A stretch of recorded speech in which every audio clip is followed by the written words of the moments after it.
Okay, no. Guys, let's speak. Morrell's career backer, take us through this action. Beautiful combination. Oh, there it is after the bell. Benavidez versus Morrell. Legitimate victory or historic robbery. Knockdown and judges on the fire. Oh, poor fight that we used to send from Benavidez. A belt thrown into the air. A knockdown that was never real. And 3 judges who set social media on fire. On February 1st, 2025, the boxing world witnessed something no one expected. This is the full story of Benavidez versus Morrell, the fight where nothing was as it seemed. 2 undefeated, 2 champions. But before throwing the first punch, there was already a war. David Benavidez, the Mexican monster, with 29 victories without defeat, publicly pointed at David Morrell. Accusations flew like jabs. Issues with tests, doping doubts, question controls, preparation under suspicion. Morrell first responded with silence and then with fire. At the press conference, when Benavidez extended his hand, Morrell rejected it. The shove that followed was seen by the whole world. But words turned into shouts. The teams had to separate them. Benavidez's father declared that his son would change Morrell forever. Morrell promised to give the American a boxing lesson. Las Vegas was gearing up for something big. The T-Mobile Arena shone with blinding lights. The ring becomes a battlefield. From the first bell, Benavidez imposes his volume. Punches rain down non-stop, endless combinations. Morrell responds with precision, waiting for the perfect moment, the definitive blow. Round after round, Benavidez dominates with relentless intensity. The commentators favor the monster. Morrell endures, observes, calculates. The Cuban needs something special to change the fight. Round 1. 30 seconds left. Morrell lands a hook that sends Benavidez to the canvas. The arena erupts.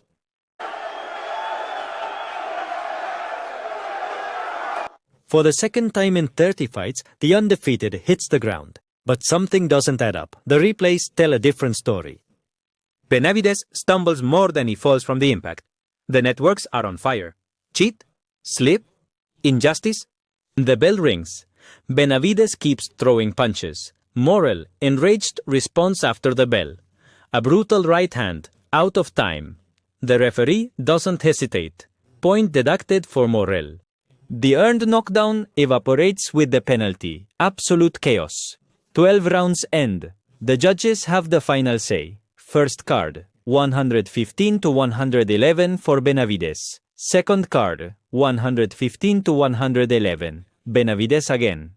Third card, 118 to 108. The arena is in shock. Social media explodes. Analysts question. Fans are divided in their opinions. Benavidez celebrates his 30th victory. He remains undefeated. Morrell receives his first defeat. Honorary Maravillas Aranique. 11-1 now in his record. But what came next surprised more than any punch. With the cameras recording every second, Benavidez does something unexpected. He takes the belt he just won, walks over to Morrell, and hands it to him. The gesture instantly divides opinions. Genuine respect or calculated condescension. Sportsmanship or dominant message. Desamam. Demesiums domiyotuontaios. Benavidez would explain later. That belt is his memory, his reminder of the battle. Morrell accepts it without words, but his expression says it all. The legend Teddy Atlas delivers his devastating analysis. Questionable strategies, dubious referee decisions, a knockdown that the cameras contradict. The boxing community is divided. Some celebrate Benavidez's victory, others demand explanations for the scandalous scorecards. Morrell admits to starting too late, deviating from his plan. Benavidez remains undefeated and now targets the big names. Biff Hall, Better Beef, the true kings of 175 pounds. Morrell promises to come back stronger, to learn from his first defeat. One fight. 2 narratives, accusations before the match, a controversial knockdown during the battle, inexplicable scorecards at the end, and a returned belt that raised more questions than answers. Benavidez versus Morrell was not just a fight, it was an event that boxing will continue to debate for years. The question remains, did we witness a legitimate victory or the biggest scandal of the year? What do you decide? Okay, no. Guys, let's speak. Morrell's career bounder, take us through this action. Beautiful combination. Benavidez up to the bell. Benavidez versus Morrell. When boxing leaves more questions than answers, when a fight ends, there are usually two certainties, a winner and a loser. But Benavidez against Morrell left no certainties. It left doubts. And in boxing, doubts are more dangerous than a clear defeat. From a strictly professional perspective, we must separate three fundamental things: the fight, the decisions, and the context. The fight itself. David Benavidez did what he knows how to do. Constant pressure, very high volume, a rhythm that suffocates, that doesn't let you sink. It wasn't elegant, it wasn't perfect, but it was effective. Round after round, Benavidez accumulated points. Who didn't dominate with devastating power? Who dominated with effort? David Morrell, on the other hand, fought like someone who relies too much on the final punch. He waited, measured, calculated, and reacted late. In professional boxing, that costs dearly. Until the 11th round, Benavidez was ahead on most reasonable scorecards. That is an uncomfortable reality for those who only focus on the moment of the knockdown.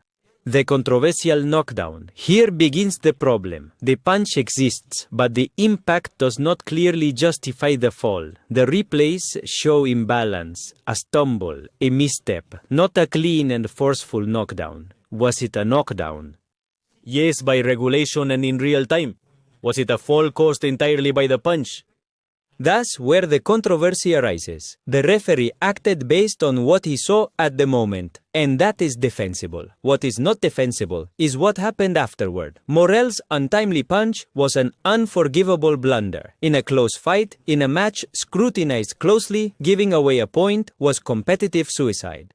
That mistake cannot be blamed on the system, the judges, or Benavidez. It was Morrell's, and it changed the emotional course of the fight. The scorecards, the real firestorm. Here is the weakest point of the entire night. 115 to 111. It can be debated, twice already creates noise.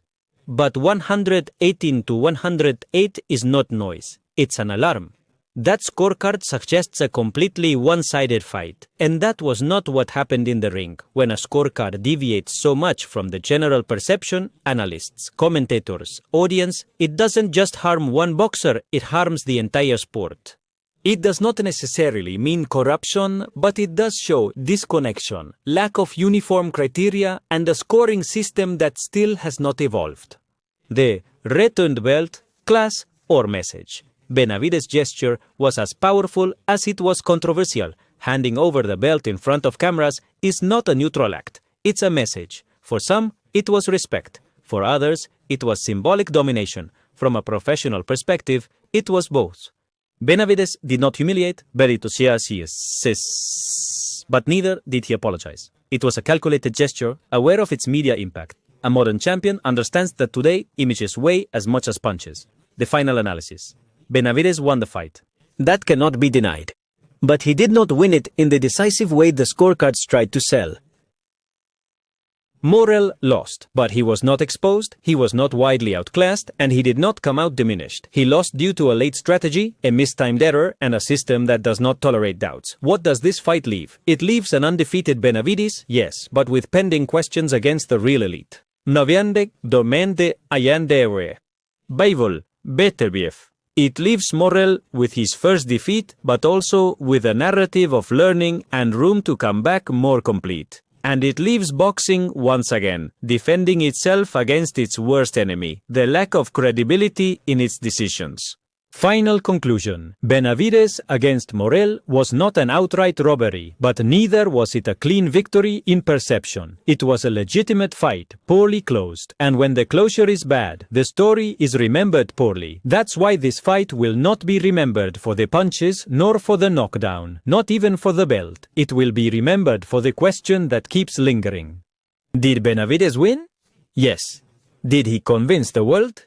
That is still up for debate. And in boxing, when the debate is stronger than the result, the true winner is still unclear. You decide.